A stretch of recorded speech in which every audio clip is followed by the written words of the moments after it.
சென்னை உள்ளிட்ட மாநகராட்சிகள் மற்றும் நகராட்சிகள், பேரூராட்சிகள் உள்ளிட்ட அனைத்து பகுதிகளிலும் குடிநீர் தட்டுப்பாடு இல்லை என்றும், தொடர்ந்து தங்கு தடையின்றி சீரான குடிநீர் விநியோகம் வழங்கப்படும் என்றும் தமிழக அரசு தெரிவித்துள்ளது. சென்னை சிந்தாதிரிப்பேட்டையில் உள்ள பெருநகர குடிநீர் வழங்கல் மற்றும் கழிவுநீர் அகற்று வாரிய அலுவலகத்தில் அமைச்சர் திரு SP வேலுமணி தலைமையில் ஆய்வுக் கூட்டம் நடைபெற்றது.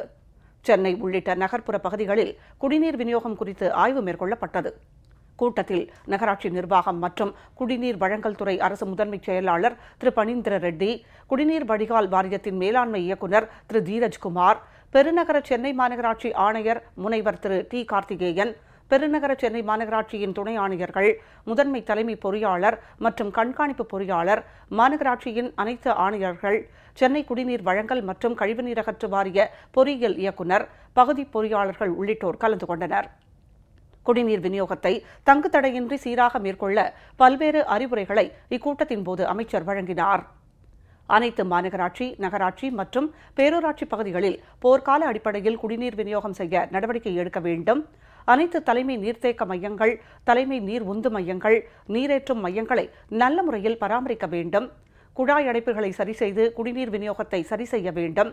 குளோரின் கலந்த பாதுகாப்பான குடிநீரை வழங்க வேண்டும் என்பன உள்ளிட்ட அறிவுரைகளை அமைச்சர் அப்போது அதிகாரிகளுக்கு வழங்கினார். மேலும் பெருநகர சென்னை மாநகராட்சியில் அனைத்து பகுதிகளிலும் சீரான முறையில் குடிநீர் வழங்கிட திட்டம் வகுத்து செயல்பட வேண்டும் என்பது உள்ளிட்ட அறிவுரைகளையும் வழங்கினார். இக்கூட்டத்திற்கு பின்னர் செய்தியாளர்களுக்கு பேட்டியளித்த அமைச்சர் திரு SP வேலுமணி, பருவமழை 62% அளவுக்கு குறைந்துள்ளதாகவும், இதனை சமாளிப்பது தொடர்பாக ஆய்வு மேற்கொள்ளப்பட்டு வருவதாகவும் தெரிவித்தார். பல்வேறு இடங்களில் ஆழ்துளை கிணறுகள் அமைக்க நடவடிக்கை மேற்கொள்ளப்பட்டு வருவதாகவும், குடிநீரை சிக்கனமாக பயன்படுத்த தேவையான விழிப்புணர்வு பொதுமக்களிடம் ஏற்படுத்தப்பட்டு வருவதாக அவர் குறிப்பிட்டார். அனைத்து மாநகராட்சி, அனைத்து பகுதிகளுக்குமே அதுதான் முன்னாடியே நாங்கள் நடவடிக்கை எடுத்திருக்கு. இந்த மாதிரி ஆய்வுக் கூட்டங்கள் தொடர்ந்து நடந்துட்டு தான் இருக்கும். எங்கெங்கே எந்தெந்த பகுதியில் சோர்சஸ் கம்மியாக இருக்குது, எந்தெந்த பகுதியில் லாரிகள் மூலமாக நம்ம வாட்டர் சப்ளை பண்ணலாம். இப்போ சென்னையில் பார்த்தீங்கன்னா ஒரு சாதாரணமாக ஒரு 4000 ட்ரிப் அடிப்போம். இந்த வறட்சி காலத்தில் 6700 ட்ரிப் வரை நாங்கள் அடிச்சிருக்கோம்.